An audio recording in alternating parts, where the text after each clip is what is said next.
제가 2007년에 사랑의 교회 새벽기도 사모해가지고 어떤 아는 언니한테 나 좀 라이드 해주세요, 나 좀 데려가 주세요 해서 왔어요. 평창동에서 서초동까지 왔는데 저는 4시 반에 시작한다고 그래서 그럼 한 3시 반쯤에 데리러 올래 그랬더니 얘는 사랑의 교회 본당에 들어가려면 2시에는 가야 된다, 1시 반에 데리러 올게 그러시더라고요. 그래서 제가 1시 반에 밖에 나와서 덜덜 떨고 기다리다가 차를 타고 이곳에 왔는데요, 저쪽 뒤쪽에 겨우 앉았습니다. 한참 그때는 고난주간이었기 때문에 줄이 더 길더라고요. 근데 보니까 그 새벽에 그 추운데 막 줄이 이렇게 동그랗게 저 밖에 파킹장까지 가 있는데 내 앞에 있는 젊은 아이가 커피까지 이렇게 사갖고 와가지고요, 마호병에다 딱 넣어갖고 와가지고요, 막 호호 불면서 시간을 기다리고 있는데 제가 그 아이를 보면서 한국이 절대로 망하지 않겠다, 우리나라는 미래가 있다, 그리고 기뻤습니다. 제가 들어오기 전부터 은혜를 받아가지고요, 들어올 때쯤 돼가지고는 완전히 제 인생에 있는 모든 문제가 다 해결되는 것 같은 그런 새벽기도 시작 전에 은혜를 받았는데요. 그날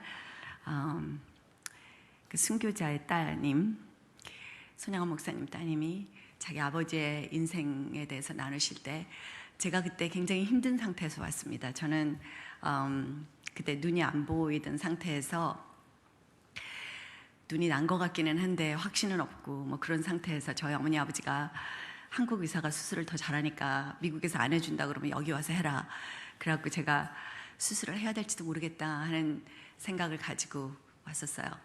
그랬는데 그 새벽에 와서 눈이 난 것 같아요, 제 생각에는.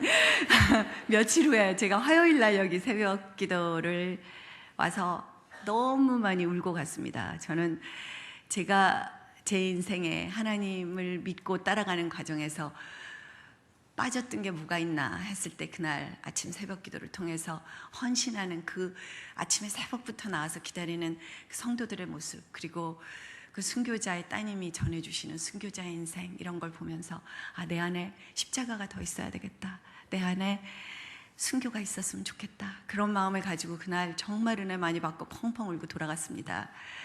그랬는데 목요일 날 아침에 서울대학병원에 가서 검사 결과를 받았는데 의사가 저한테 망막이 찢어진 적이 없는데 이상한 소리를 하느냐 그러면서 막 화를 내더라고요. 저 영어를 잘못 알아들어서 그런 게 아닙니까? 그러는데 제가 영어를 잘 하거든요. 그래서 제가 하와이에서 의사가 고도근시 때문에 이 망막이 너무 얇아져 있는 상태에서 이게 찢어지기 시작한 거기 때문에 현대의학으로는 절대로 이거를 고칠 수가 없고, 수술을 하다가 중간에 눈이 완전히 멀어버릴 확률이 너무 많기 때문에 고소당할까봐, 더군다나 제가 변호사거든요. 그러니까 아무도 안 건드리려고 그러는 거예요, 제 눈을. 그러면서 그럼 저는 어떻게 합니까? 애가 셋인데 그럼 이제 어떻게 삽니까? 제가 거기서 엉엉 울면서 의사 선생님한테 고쳐달라고 했더니 너무 냉정하게 저를 쳐다보면서 이러는 거예요. 그냥 마음 준비를 하십시오. 장님이라 그래서 인생이 다 끝나는 건 아닙니다. 눈이 서서히 멀어서 장님이 된다고 그러더라고요. 2007년에 제가 한국에 왔을 때 여러분들이 다 아시다시피 저희 아버님이 1월에 저를 방문하시고 그 정도로 나쁜지는 몰랐다가 의학으로 고칠 수 없다는 소리를 듣고 너무나 절망하셨습니다. 그때 저에게 나중에 그런 말씀을 하셨어요. 나는 네가 나를 볼 수 있고 내가 너를 볼 수 있는 것이 그냥 당연한 거라고 생각하고 살았다. 하나님이라는 존재를 인정하지 않고 우리가 살 때 우리가 너무나 많은 기적을 놓치고 삽니다. 제가 목 수술을 받고 이 갑상선 암 수술을 받고 이 숨이 안 쉬어지니까요, 이 숨 한 번만 아주 편안하게 후 하고 쉬고 다시 들이마실 수 있으면 그 자리에서 누가 와서 한 번 숨 쉬는데 100만 불씩 내라고 그래도 내고 싶더라고요. 그렇게 괴롭더라고요, 숨이 안 쉬어지는 게. 그래서 숨을 쉴 때마다 이게 기적이구나 하고 깨닫고 살게 그렇게 해주셨어요.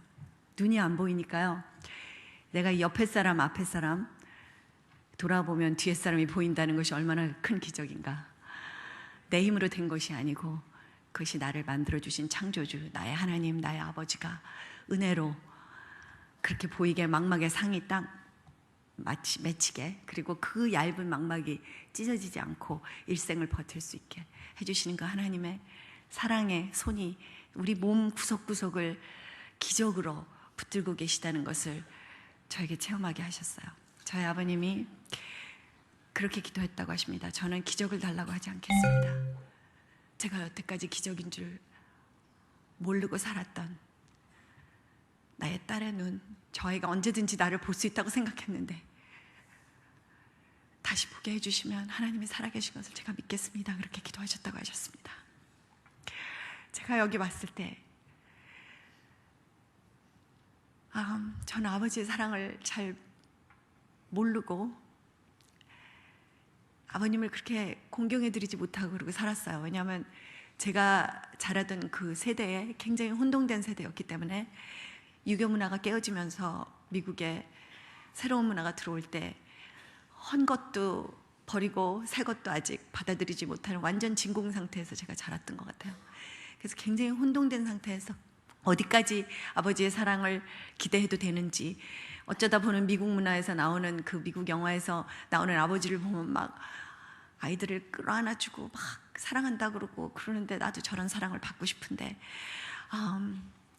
왜 우리 아버지는 저렇게 안 해주실까 하는 그런 거에서부터 시작해서 그 아버지의 마음을 모르고 제가 굉장히 불효를 많이 했었던 것 같아요.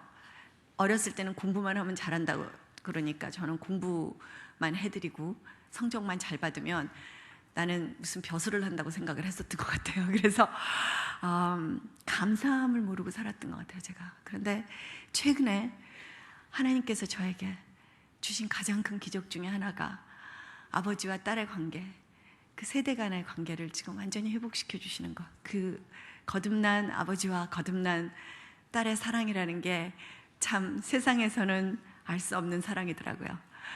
제가 이 책을 내려고 그래서 낸 게 아니고요. 제가 이번 2월 달에 한국에 왔을 때 눈 수술을 했어요. 그래가지고 눈을 볼 수, 이제 눈 책을 보거나 이러지 못하게 아버지가 그러시니까 제가 하루 종일 멀뚱멀뚱 눈을 뜨고 누워있으니까 안 돼 보이셨었나 봐요. 그래서 녹음기를 하나 주시면서 그냥 네가 하고 싶은 얘기를 여기다 다 해라. 그러면 나중에 언젠가 그게 책이 될 수도 있다. 그러셔서요, 제가 할 일이 없어서 한 달 동안 2월 17일부터 3월 17일까지 녹음기에다 대고 그냥 얘기를 했어요. 그냥 하고 싶은 얘기를 다 했습니다. 그 책 2권 정도 될 만한 분량이 나왔다고 그러시는데 그 책이 아니라 그거를 이제 원고로 누군가가 풀어서 써주면 그걸 보고 책을 나중에 내라. 아버지가 그러셔서 저는 그랬는데요. 이번에 7월에 다시 여기 왔을 때 그걸 풀어 쓰시던 분이 풀어 쓰시다가 그냥 이거 책으로 냅시다 그러셔서 우리 열림원 출판사에서 그냥 냅시다. 저를 보고 책을 그냥 낸다고 그래서 제가 안 돼요. 저는 그 다 봐야 됩니다. 하는데 하나님이 그런 마음을 주셨어요. 오병이어라는 것이 그냥 나에게 있는 것을 하나님에게 드리면 그것을 가지고 하나님이 축복하시고 기름 부으시고 그리고 부서뜨리셔서 형체가 없이 만들어서 그래서 내가 완전히 없어지고 하나님만 남을 때 하나님이 영광 받으신다는 그 말씀을 주시면서 그냥 내라는 마음을 주셔서 제가 제 책을 잘 읽지도 못하고 그냥 냈습니다. 그래서 땅끝의 아이들이라는 책이 나왔는데 그 책을 다시 읽으면서 제가 은혜를 받았어요. 그 안에서 제가 하나님이 지난 10년 동안에 20년 동안에 정말 하나님의 사랑도 모르고 맨날 도망가고 나 혼자 잘난 척하는 사춘기 아이 같은 저를 계속 다시 좋은 목자님들 보내주시고 좋은 교회에 인도해 주시고 그리고 그때 쓰러질 때면 또 가끔 야단도 치시고 그러시면서 여기까지 저를 데려와 주신 나의 하나님 아버지를 제가 그 책을 읽다가 제가 또 다시 만났습니다. 그리고 육신의 아버지, 정말 태어난 그날부터 그냥 태어났다는 사실 그 하나 때문에 제가 태어나서 뭐 이렇게 잘한 게 있겠어요. 첫날 울고 젖 먹고 떼쓰고 기저귀 적시고 그런 거밖에 더 있겠어요? 근데 저희 아버님이 저를 그렇게 이뻐하셨대요. 저는 기억이 안 나는데 뭐가 그렇게 이뻤겠어요. 태어난 거밖에 없는데 그냥 내 딸이기 때문에 제가 그 다음에 아버지 마음 많이 아프게 하고 제가 이 히피 문화에 좀 젖어가지고요. 하나님을 모를 때 제가 좋아하던 그때 노래들이 밥 딜란의 Times They Are Changing 뭐 이런 노래가 지금 다시 가사를 들어보니까 우리 딸이 들으려고 그러면 절대로 들으면 안 되라고 그래야 되는 그런 노래들인데 거기 그런 가사가 나옵니다. 지금은 변화하는 때입니다. 당신들이 우리를 도와줄 수 없으면 비키십시오. 그 기성세대들에게 그렇게 얘기하는 거예요. Get out of my way. 내 앞에서 비키세요. 제가 그런 노래를 들으면서 컸습니다. 그래서 아버지가 저를 안 도와주시는 것 같으면 안 도와주실 것이면 비키세요. 이러면서 컸습니다. 그 당시 문화에 저는 우리의 원수 사단이 있다고 분명히 그러셨죠. 예수님이 우는 사자처럼 우리들뿐만이 아니라 우리 자녀들을 삼키려 하는 그 사단은 전략이 있습니다. 그냥 아무렇게나 공격하는 그런 어떤 바보 같은 존재가 아니에요. 치밀하게 전략이 있는데 저는 그것이 사단의 전략이었다고 생각해요. 그런 음악을 통해서 우리에게 고아의 영을 불어넣었다고 저는 생각합니다.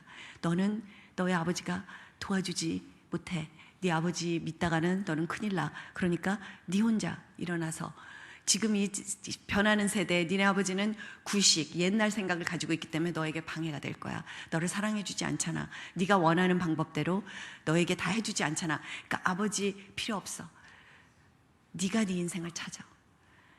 네가 공부 열심히 하고 그리고 인생의 계획을 세우고 그리고 열심히 살면 그러면 아버지 세대의 문화가 필요 없어. 너는 새로운 문화를 구축하고 너는 아버지의 하나님이 필요 없어. 너는 내 하나님을 만나면 되고 너는 내 아이덴티티를 찾아라. 이러면서 그 당시 60년대에 젊은 미국 청년들을 유혹하기 시작할 때 그 문화가 한국에까지 들어왔어요. 십계명이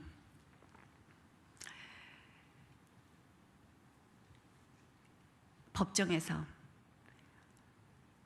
헌법상으로 이제는 거기다 걸면 안 된다 그래서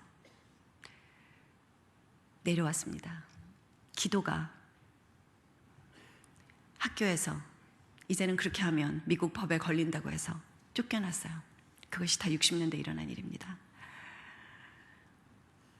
제가 그 독약인지도 모르고 이어폰 꽂고 엄마가 시끄럽다고 끄라 그러면 아침 저녁으로 그런 음악을 듣고 그런 문화에 젖어서 그렇게 컸어요.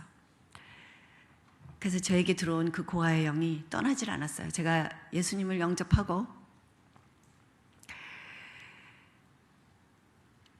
크리스찬이 됐다고 했는데도 아버지하고 접속이 안 되는 거예요. 제가 제 육신의 아버지를 떠나서 그리고 육신의 나라, 아버지인 나라를 떠나서 새 나라에 가서 새 아이덴티티를 찾고 내가 새로운 인간으로 새로 나를 만들어 봐야 되겠다. 그런 꿈을 가지고 제가 미국으로 떠났을 때 거기 가서 고생 많이 하고 그랬지만 저의 생각은 항상 그랬어요. 제가 성취해가지고 무엇인가를 이루면 그러면 나는 나 혼자만으로도 이 세상을 얼마든지 행복하게 살 수 있어. 그 미국에는 그렇게 생각하는 사람들이 많기 때문에 미국에 가니까 그 문화에 완전히 동화가 금방 되었어요. 법대 갔을 때 여자지만 변호사가 돼서 돈을 많이 벌면 그리고 실력이 있으면 아버지도 남편도 필요 없다. 그렇게 우리 클래스메이트들이 다 얘기하는데 그런가 보다. 문화라는 게 그래요. 그렇게 무섭습니다. 우리가 여기서 미국에 유학 보내고 미국에 있는 어머니 아버지들도 하버드, 스탠포드, 예일, 버클리 너무너무 보내고 싶어 하는데 그 학교에서 가르치는 것들이 인본주의적인 결국은 하나님도 아버지 세대도 다 필요 없고 나의 지성, 나의 개성 그리고 나의 의지면 이 세상을 다 내 것으로 만들 수 있다는 굉장히 개인주의적인 인본주의적인 그런 교육을 시킵니다. 제가 거기서 공부를 잘했거든요. 그러니까 그걸 제일 많이 배웠습니다. 그래서 아주 잘했어요. 그렇게 32년을 살고 나니까 제 인생에 있어서 남은 거는 두려움, 초조감, 실패감, 좌절감 그런 것들밖에 없었어요. 제가 고아처럼 32년을 살았거든요. 그럴 때 누군가가 복음을 전해줘서 제가 예수님을 믿고, 그리고 94년에 세리토스로 이사를 갔는데, 제가 왜 이사 갔냐면 여전히 저의 그 인본적인, 고아적인, 노예적인 그 두려움 때문에 우리 아이는 최고로 좋은 학교에 가서 최고로 좋은 대학교에 들어가지 않으면 얘가 굶어 죽지 모르겠다, 그렇게 생각을 해가지고 제가 세리토스라는 곳에 위트니 하이스쿨이라는 곳이 있는데, 거기를 가면 아이들이 SAT도 거의 만점을 맞고, 그리고 미니멈 잘 못 가도 UC는 간다고 그러더라고요. UC 버클리 정도는 간대요.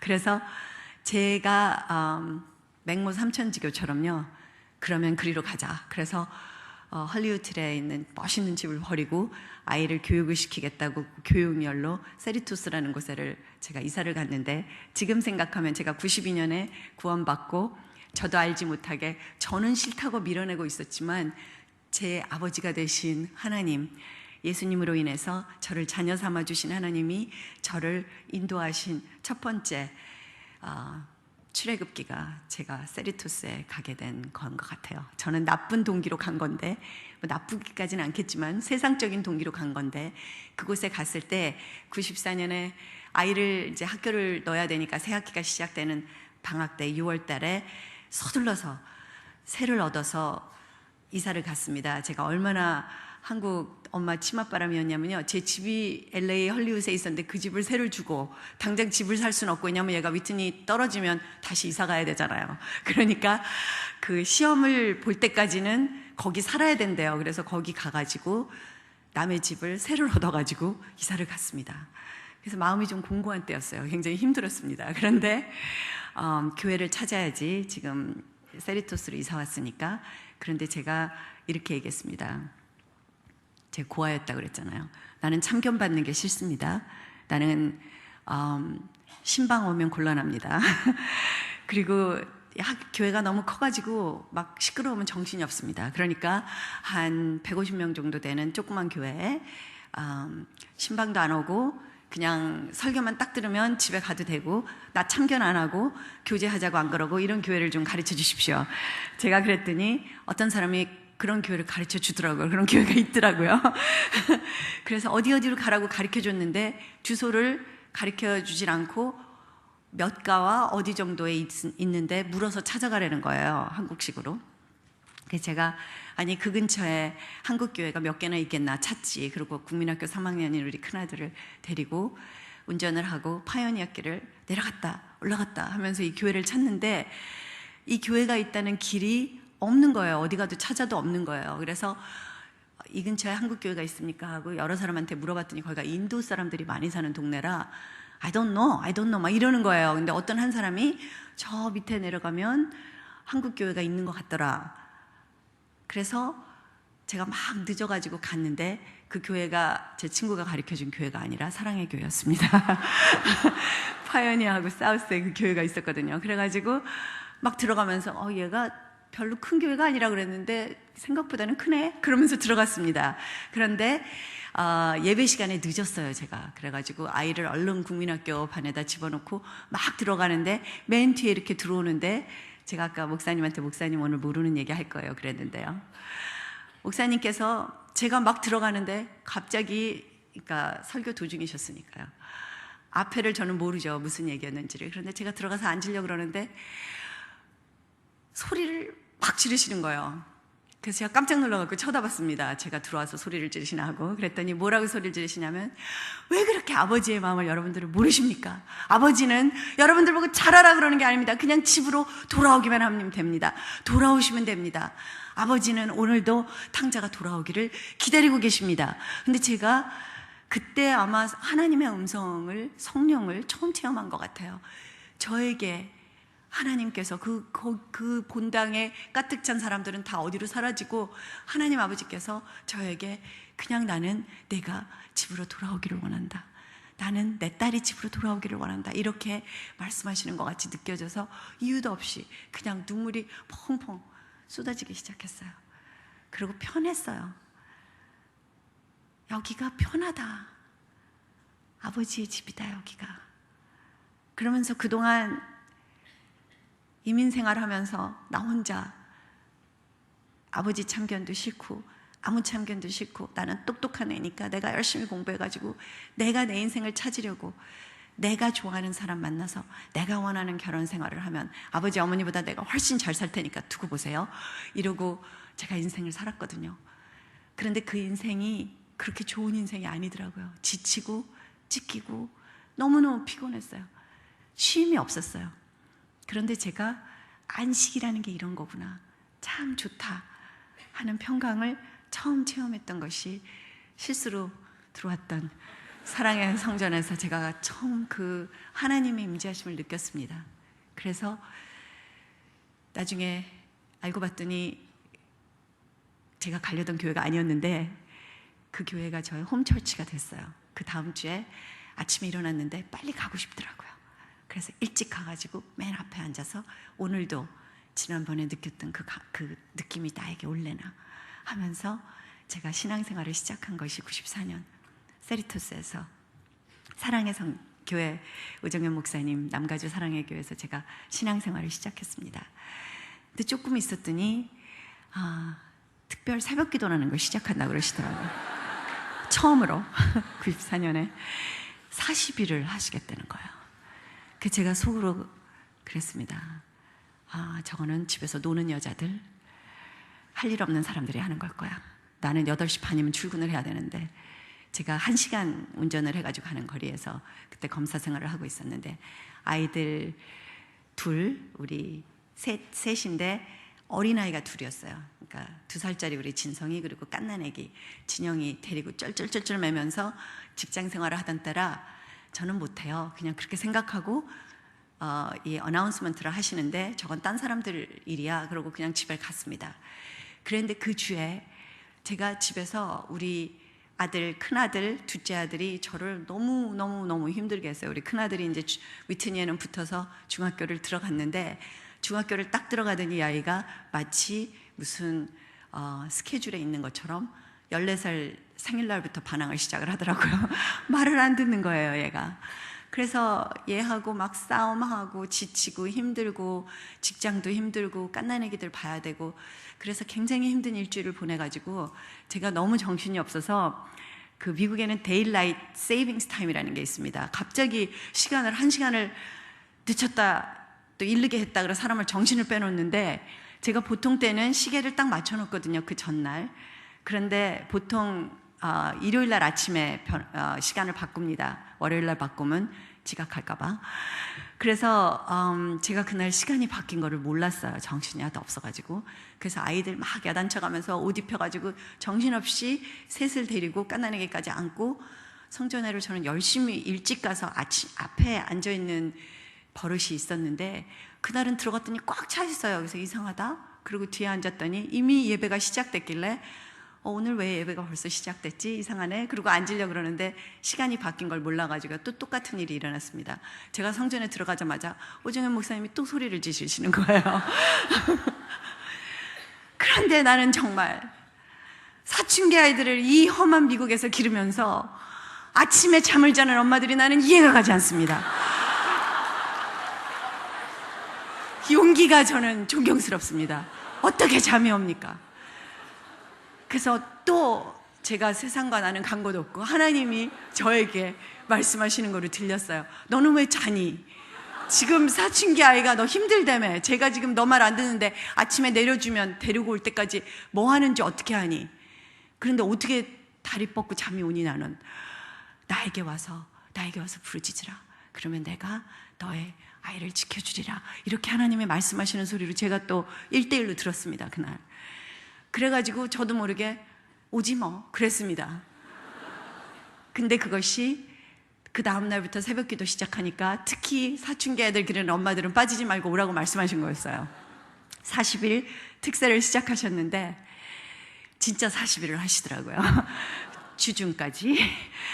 그래서 저는 밤에는 늦게 자는데 늦게 자라면 자요. 저는 철야는 합니다. 근데 새벽에 못 일어나요. 저는 아주 매일같이 아침이면 아이들 깨워서 제 시간에 학교 보내고 직장에 가는 것이 아침이 가장 괴로운 시간입니다. 그런데 제가 막 눈곱을 띄고 나오는데 그런데요, 아이들 때문에 지금 새벽 기도를 하는 거니까 아이들을 데리고 와야 되겠다는 그 생각이 들었어요. 제가 주중에 아이들 학교 가야 되는데. 그래갖고 제가 그때 아이가 14살, 3살, 1살 그랬는 것 같아요. 그런데 이 아이들을요, 14살짜리는 무섭게 구니까 건드리질 못하고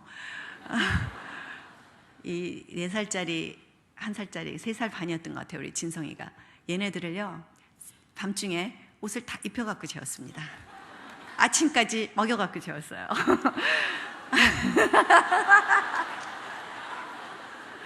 엄마 저녁 먹었는데 그럼 이건 아침이야, 하나 더 먹어.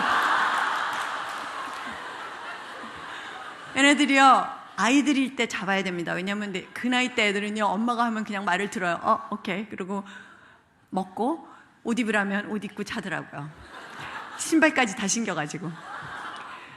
왜냐면 아침에 내가 제 시간에 일어나서 가는 게 이게 아주 불가능하거든요. 얘네들까지 깨워서 양치질까지 다 시켜가지고 재웠습니다. 세수도 다 하고. 그래서 아침이면 제가 준비하자마자 얘네들을 양쪽 팔에 끼고 그냥 자는 애들을 뛰는 거예요. 그래갖고 차에다가 넣고 자는 애들을 데리고 맨 앞에 와서 눕혀놓고, 그리고 제가 새벽 기도를 시작했습니다. 그렇게 극성을 부렸는데요, 제가 그때 그 40일 동안 받은 은혜가 아직까지도 제가 흔들릴 때마다 잡아주는 것 같아요. 그 이후에는 목사님께서 이거는 너무 힘들구나 그걸 깨달으셔가지고 20일로 줄더니 그 다음에는 일주일만 합시다 그러시더라고요. 그런데 저는 일주일이 끝나면은요, 7일째가 되면 배가 고픈 거예요. 왜냐면 40일을 해봤기 때문에. 그 40일 기도할 때 제 인생이 바뀌었습니다. 제가 성령 체험하고 하나님을 정말 알게 된 것이 그 첫 번째 특세 40일 때. 너무 졸려서 울면서 나왔거든요. 처음에는. 처음 10일 동안은 저는 전혀 은혜를 받지 못했습니다. 와서 하품하고 무슨 얘기 하시나 그러다 아니야, 그래도 사춘기 기른 애들은 해야 된대. 그러고 계속 왔는데요, 그때 목사님이 이렇게 말씀하셨어요. 여러분들 중에 올빼미 체질을 가진 사람이 있습니다. 그래서 난데 종달새 체질로 바꾸십시오. 그러더니 이름도 특세로 바꾸셔버렸어요. 그래서 저에게 그때부터 거듭남의 비밀이 무엇인지를 가르쳐 주셨습니다. 제가 올빼미였는데 종달새로 거듭났어요. 성령의 능력으로. 아침에 3시만 되면 눈이 딱 떠지는 게요, 지금까지도 계속됩니다. 제가 3시면 눈이 딱 떠져요. 그래서 새벽에 기도를 합니다. 그 체질이 바뀌는 것이 그때 40일을 해야 바뀌더라고요. 일주일에 갖고 안 비깁니다. 처음 열흘 동안은 하나도 안 좋았다니까. 이번에 특세 처음 나와보신 분 손 들어보세요. 처음. 네, 주님의 이름으로 축원합니다. 이거는 그냥 맛만 보신 거고요. 8일째부터는 집에서 혼자 하십시오. 제가 며칠째였는지는 기억이 안 나지만 한 중간쯤 정도 됐었던 것 같은데요, 아이들을 울고 막 떼쓰는 아이들을 끌고 와서 눕혀놓고 직장에 가서 졸고 하는 이런 힘든 한 10일, 20일이 지났을 때, 그때 강사로 하영조 목사님이 오셨습니다. 그래서 성령에 대해서 말씀하시고, 사랑의 교회 새벽 기도가 왜 4시 반으로 변했는지 여러분들 모르시죠? 그때 변했습니다. 원래는 5시에 시작했었는데요, 성령님이 너무 강하게 오셔서 사람들이 완전히 의자에서 일어나지를 못하는데 그 사람 중에 하나가 저였습니다. 저는 보통 6시가 되면 칼같이 일어나야 되거든요. 6시가 되면 일어나서 집에 가서 아이들 책가방 같은 거 챙겨가지고 그냥 가면 아이들 겨우 학교에 제 시간에 보내고 제가 1시간 또 운전해가지고 가서 8시 반까지 출근을 할 수가 있거든요. 그래서 아무리 예배가 좋아도 6시면 일어나서 나가야 되니까 6시면 저 같은 사람들이 듬성듬성 일어나기 시작합니다. 그런데 그날 제가 성령이라는 걸 처음 체험해봤어요. 성령님이 그렇게 인격적으로 오셔서 우리를 실제적으로 만나주실 수 있다는 걸 제가 그날 처음 알았습니다. 일어나지를 못하겠는 거예요, 의자에서. 그래서 그냥 가만히 앉아있다 보니까 6시 반이 돼버렸어요. 라고 아이들도 다 지각하고 저도 지각했습니다. 그런데 그 다음날 아침에 새벽 3시에 일어나서 가서 맨 앞자리에 앉아있었어요. 또 체험하고 싶어서. 그런데 그날 제가 여러분들이 참 부러운 게요, 정말 오정현 목사님 너무너무 좋으신 목자십니다. 제가 여러 교회를 다니고 여러 곳에서 정말 좋은 목자님들 많이 만났지만 제가 충격적으로 나는 정말 좋은 목자를 만났다 하고 깨닫게 해주신 게 그날이었어요. 그날 우리 목사님께서 막 강단으로 뛰어 올라오시더니 한 목사님을 붙잡고 하루 더 해주세요 하니까 한 목사님이 이렇게 하는 법이 어딨나요? 이틀 하기로 해놓고 하루 더 해주세요. 우리 양들 보세요. 쟤네들 지각하면서 못 일어나잖아요. 배고프잖아요. 먹여주세요. 제가 그날 아버지의 심정, 목자의 심정을 그날 목사님을 보고 깨달았습니다. 우리 양들은 내가 먹이는 거 가지고 안 될 때도 있어요. 목사님이 먹여주세요. 제가 그렇게 좋은 교회를 다녔습니다. 그래서 제가요 그날 이렇게 생각했어요. 오늘 만일에 하루 더 하신다 그러면 내일은 내 인생이 완전히 바뀔 거야. 제가 그렇게 생각했습니다. 그런데 목사님이 두 분이서 강단에서 못해요 해요. 그러더니 안 되니까 그 다음에는 오정현 목사님이요 이 작전을 바꾸셔가지고 여러분들 하루 더 하시기를 원하십니까? 그러니까 저부터 시작해서 네! 그러고 박수를 쳤습니다. 저거 보십시오. 나중에 내려가서 얘기하자고 아니 여기서 대답하십시오. 그래가지고 완전 반강제로 그 다음날 하루를 더 하셨는데 목사님이 우리 5시에 시작하니까 안 되겠습니다. 여러분들 다 지각하셨죠? 내일부터는 4시 반에 오십시오. 그래서 새벽 기도가 4시 반으로 바뀌었습니다. 그날 온 사람은 제 생각에는 성령 세례를 다 받았던 것 같아요. 그날 왔던 성전을 꽉 메꿨던 우리 성도들은 다 그날 하나님 아버지의 사랑을 실제적으로 성령님으로 체험하셨어요. 저는 그렇게 믿어요. 왜냐하면 그 열기가 너무나 뜨거워서 한 명도 그냥 돌아갈 수가 없는 그런 성령의 역사가 그날 있었습니다. 그리고 제 인생이 바뀌었어요.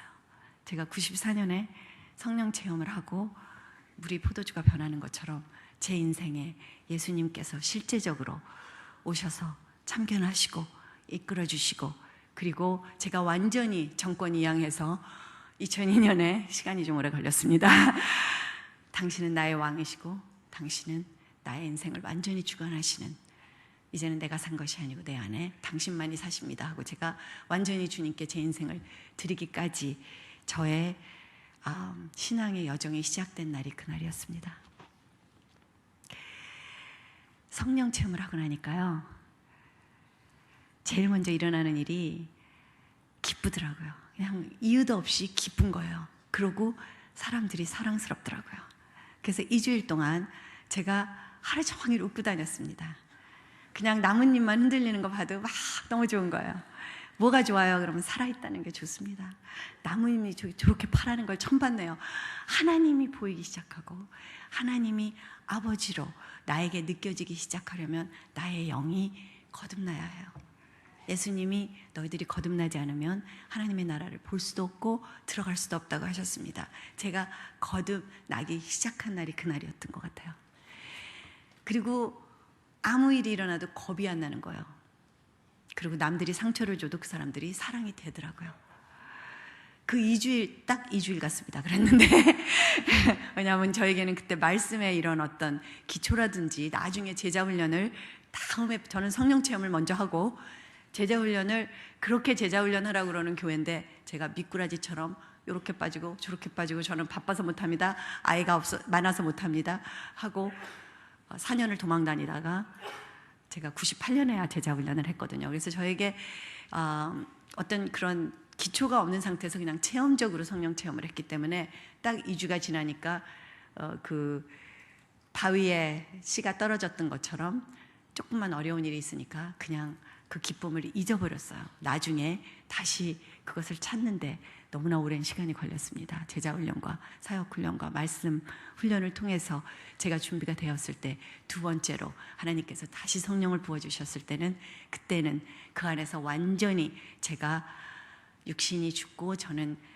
성령으로 다시 거듭나겠습니다 하는 저의 고백과 함께 하나님께서 두 번째 다시 성령을 주셨습니다. 그런데 그 처음 체험했을 때 첫사랑이 저는 너무 좋았었던 것 같아요. 그 첫사랑이, 사람들은 어린아이 같은 신앙이야, 그거는 뺏겨, 나중에 네가 더 성숙해야지 하나님을 알아, 그렇지만 저는 그렇게 생각 안 해요. 그렇게 처음에 하나님을 처음 체험했을 때 그 첫사랑이 있는 사람은 그 첫사랑 때문에 하나님에게 돌아오지 않을 수가 없습니다. 돌아갔다가도 다시 옵니다. 저에게 그런 일이 일어났어요. 그래서 그때 제가 느꼈던 것이 바로 아버지의 사랑이었던 것 같아요.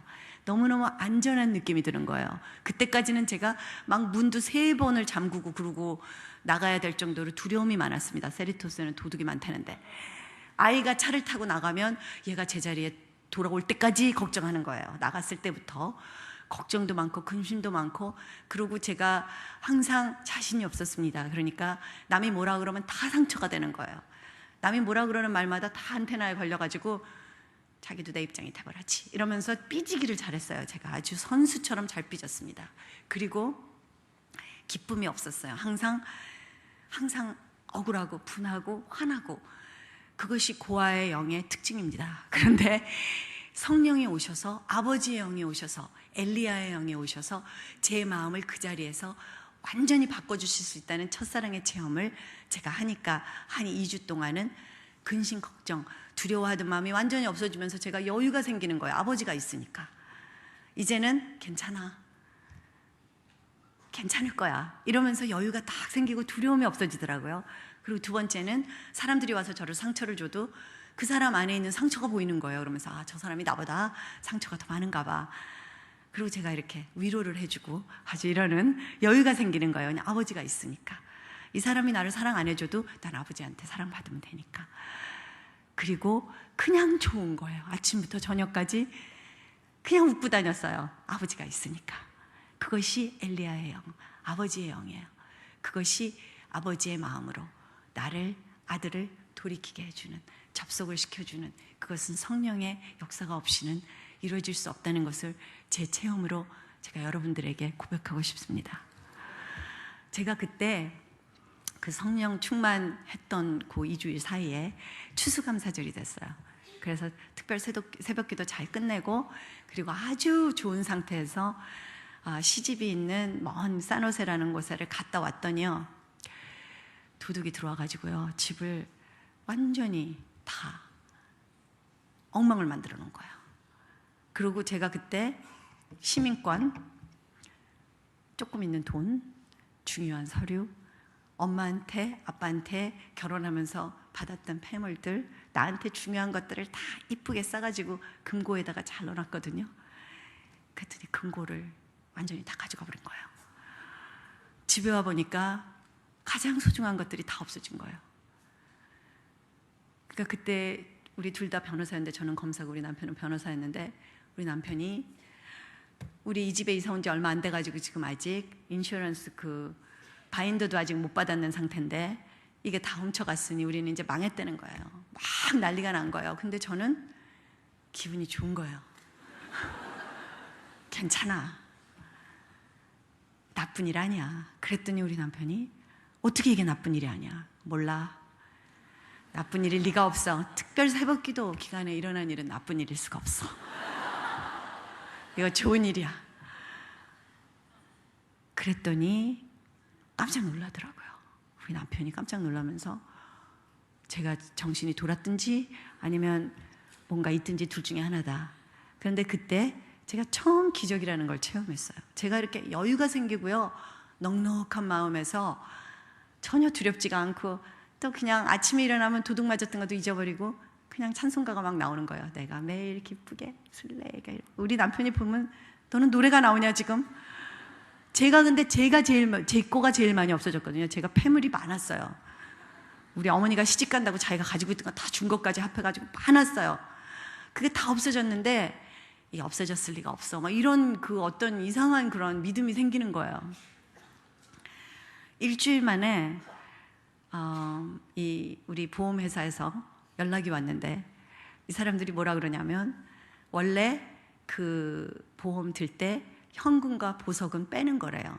왜냐하면 보석이 뭐 없어졌다고 그러면 얼마까지 보상을 해주겠습니까? 그런데 이 사람들이 실수로 우리가 이사를 가면은 뭐 며칠 안에 그 policy 그 바인더를 보내줘야 되는데 깜빡 잊어먹고 못 보내줬대요. 그래갖고 한 달이 지나갖고 왔거든요.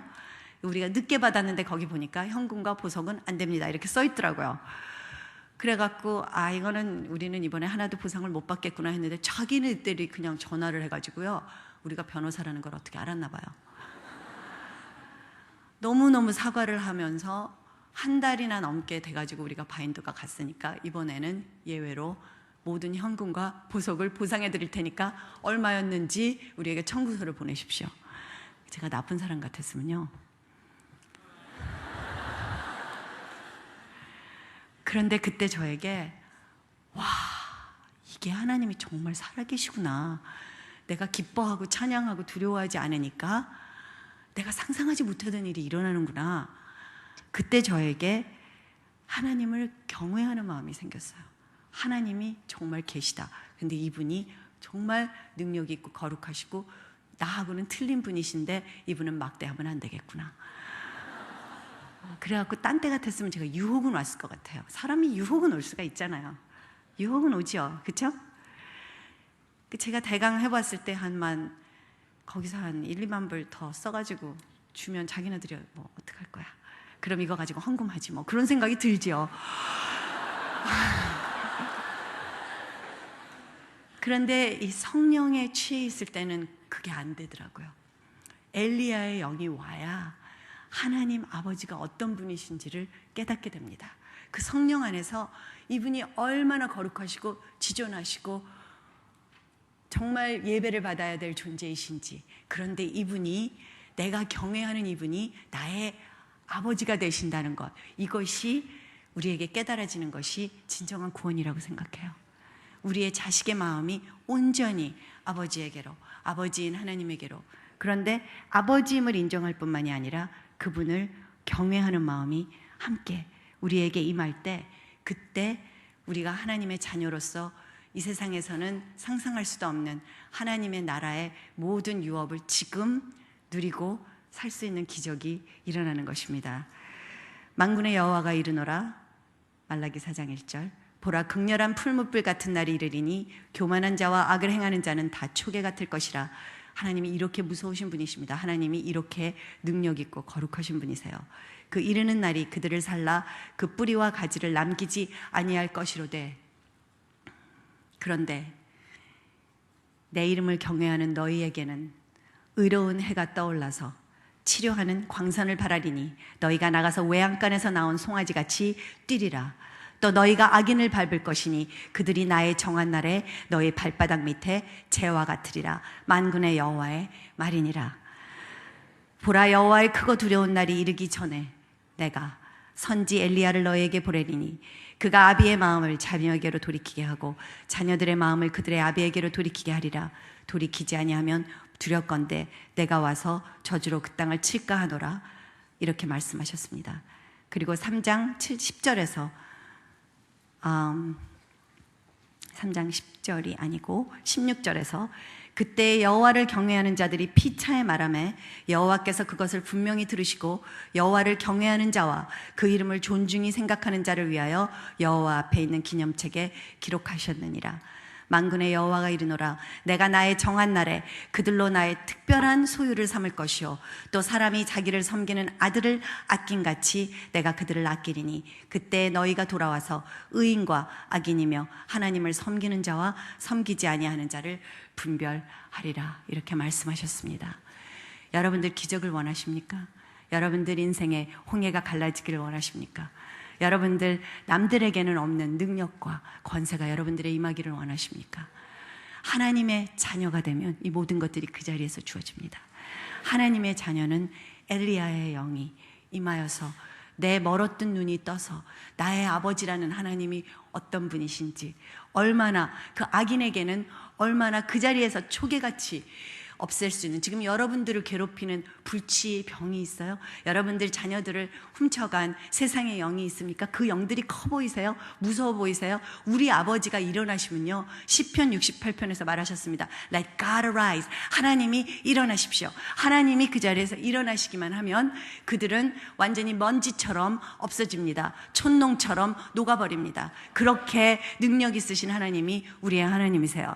그 하나님이 우리 예배를 받고 자기를 경외하는 자, 자기의 아들들, 자기를 아는 자기의 백성들이 함께 모여서 예배할 때 하나님이 일어나시면, 그 의로운 해가 일어나시면, 예수님이 일어나시면, 그러면 치유의 강선이 우리에게 비추면서 우리를 그동안 괴롭혔던 모든 원수 마귀들의, 우리를 억압하던 것들이 그 자리에서 녹아버립니다. 우리가 외양간에서 뛰어나와서 어저께까지 갇혀서 병원에 왔다 갔다 하고 불치라고 하고 유언장 쓰던 사람이 교회에 나와서 맨 앞에서 찬양하면서 뛰면서 완전한 그 승리를 선포할 수 있는 것, 이것이 하나님의 아들이 되는 비밀입니다.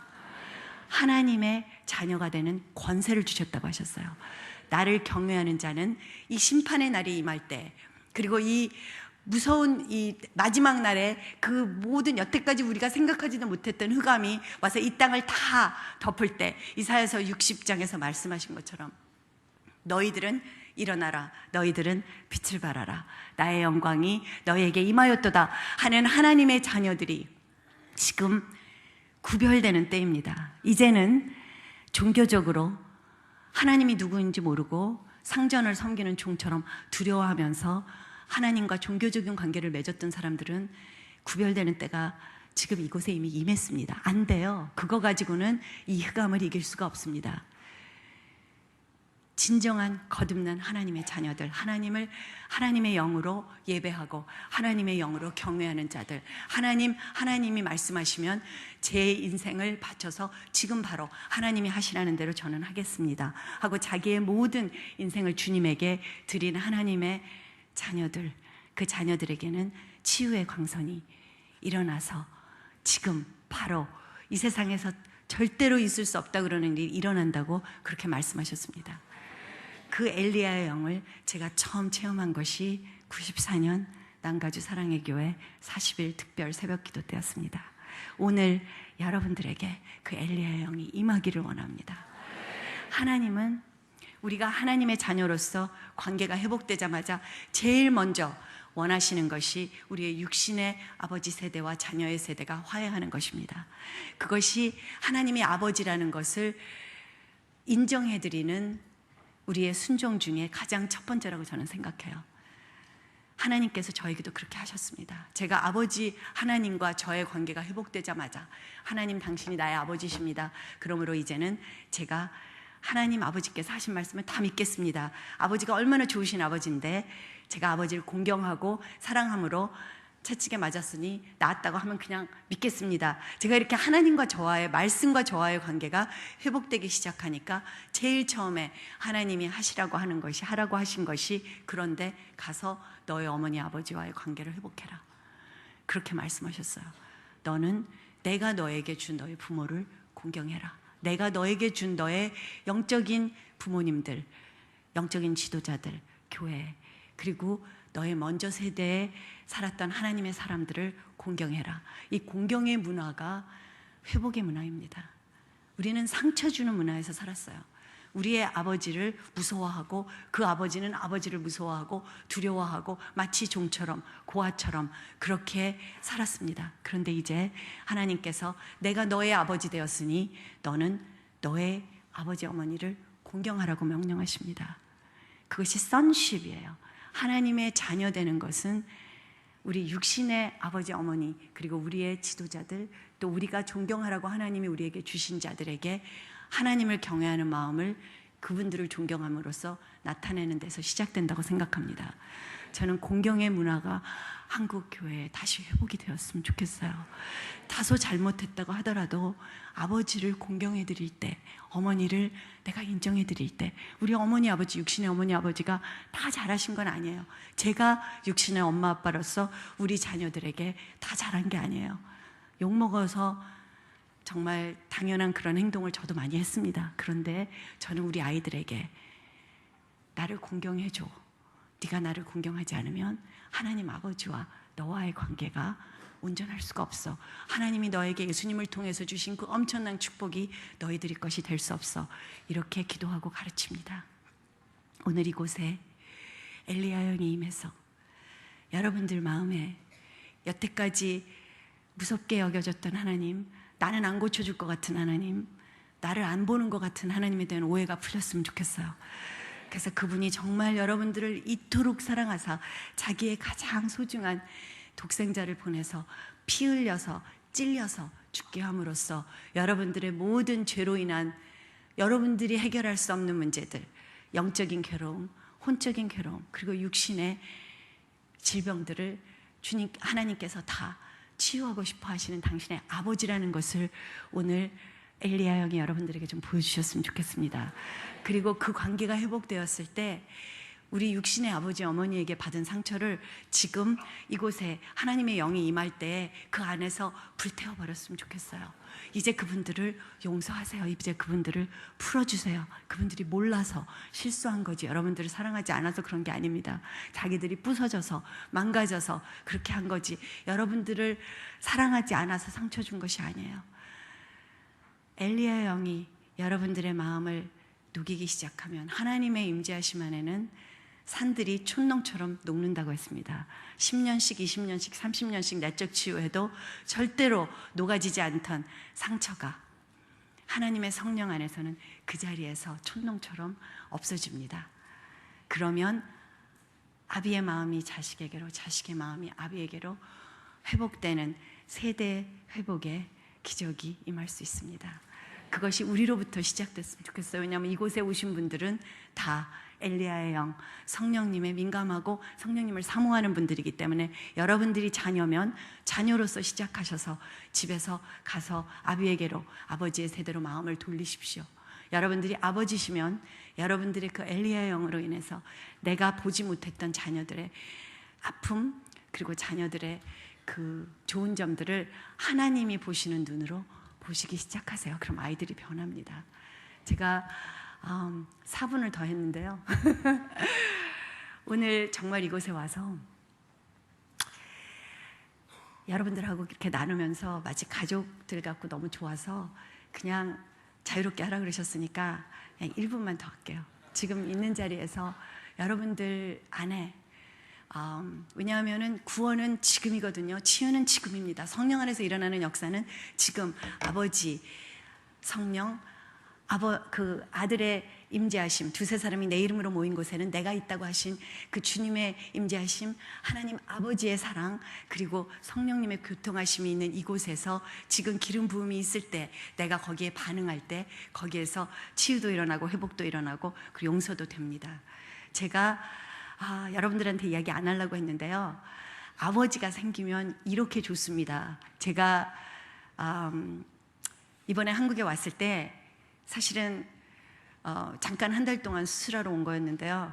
난소암이라 그래서 서울대학병원에 갔더니 난소암도 아니고 암 말기고 위암이고 난소에 퍼지고 뼈에 퍼지고 이제는 3개월 있으면 죽는다 그러더라고요.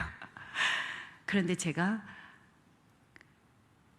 그분이 그 말을 할 때 그냥 걱정도 안 되고 웃음이 나오더라고요. 이분이 사태의 심각성을 모르시는 것 같은데요. 그래서 제가 당신은 제가 고아인 줄 아시는 모양인데 저는 아버지가 있습니다. 우리 아버지는 자기 독생자를 보내셔서 그 몸의 형태가 보이지 않을 때까지 나 대신 채찍 맞아서 죽게 하신 만큼 나를 사랑하신 분입니다. 그런데 그분이 그러시는데 내가 전한 것을 믿어라. 의사가 말하는 거 말고 세상 사람들이 말하는 거 말고 내가 말하는 거 말고 내가 전한 것을 믿어라 하고 그분이 말씀하신 것이 이렇게 말씀하셨어요. 내 아들이 채찍에 맞음으로 너는 이 암에서 나았도다. 그래서 저는 나았습니다 하고 선포를 해버렸습니다. 그것이 아버지와 접속이 된 아비에게로 마음을 돌이킨 자식에게는 그런 축복이 임합니다. 제가 이 눈 수술을 절대로 못한다고 의사들이 3년을 그랬었는데요. 아버지가 병원에 가자고만 그러면 아버지한테 신경질 부리고 믿음 많은 사람처럼 행동했습니다. 아버지는 왜 이렇게 믿음이 없어요? 아버지, 하나님이 고쳐주십니다. 아버지, 그런 무식한 소리 하지 마세요. 제가 아버지를 완전히 무시하고 아버지를 공경을 안 했어요. 저는 그게 하나님이 기뻐하시는 건 줄 알았습니다. 제가 믿음이 좋아서 아버지 마음 아프게 하면서 하나님이 그래도 좀 병원에 가보자. 그럼 아버지, 저는 병원에 안 가요. 하나님이 고쳐주실 거예요. 저는 그게 하나님이 원하시는 건 줄 알았어요. 그런데 작년에 추수감사절에 여기 와가지고 또 아버지랑 싸웠습니다. 병원에 가자, 싫어요. 저는 믿음이 좋은 하나님의 자녀니까 아버지는 공경을 안 하겠습니다. 제가 이렇게 막 아버지한테 신경질을 부리고 잤는데 그날 밤중에 꿈을 꿨는데 하나님한테 굉장히 혼났습니다.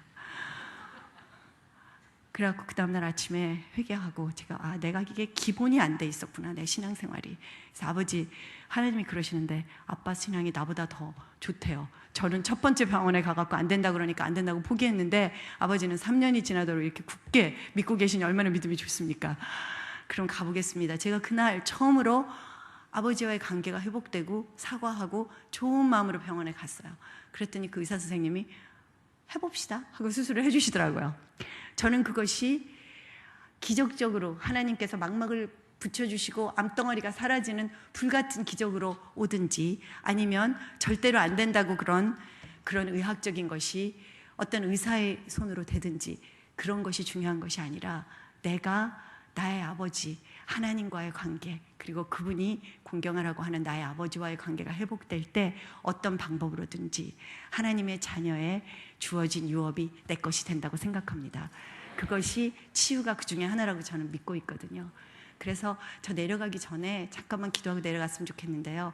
여러분들 중에 정말 오늘 나는 여태까지는 하나님하고 아버지라고 접속이 안 됐었기 때문에 오늘은 꼭 하나님을 지금 엘리야 영이 운행하는 이 하나님의 성전에서 만나보고 가고 싶습니다 하는 마음이 생기시는 분들은 자리에서 일어나 주세요. 제가 짧게 기도하겠습니다. 늦었으니까.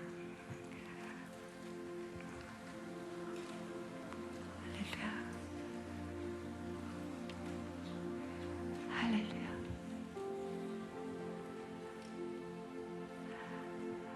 그리고 그 아버지께, 우리가 어린아이가 아버지가 들어오면은 두 팔을 벌리고 아빠 안아줘 하고 덤비는 것처럼요. 그럼 아버지가 그 아이를 어떻게 안 안아주시겠습니까? 우리 손을, 두 팔을 아버지에게 벌리고 아버지 만나주십시오.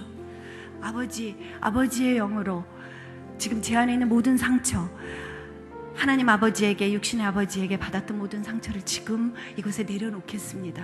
주님께서 녹여주시고 가져가 주십시오. 십자가에 못 박아 주십시오. 이렇게 드리세요. 치유가 그렇게 간단한 것입니다. 회복이 그렇게 간단한 거예요. 여러분들의 입으로 이렇게 고백하면서 아버지에게, 아버지, 제가 나갑니다. 저를 만나주세요. 오늘은 하나님 아버지로 저를 만나주세요. 저를 안아주세요. 저를 치유해주세요.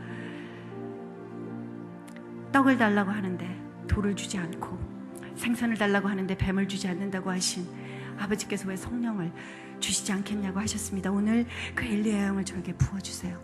저의 마음을 딱딱하게, 지금 아들들에게, 딸에게 실망해서 딱딱하게 굳어있는 저의 아비의 마음을 이 자녀들에게 돌려주세요. 그리고 아버지에게, 어머니에게 정말 불만이 많고 상처가 많고 사랑받은 기억이 없기 때문에 딱딱하게 굳어있는 나의 자식의, 아들의 마음을 아비에게로 돌려주세요. 지금 회복해주세요.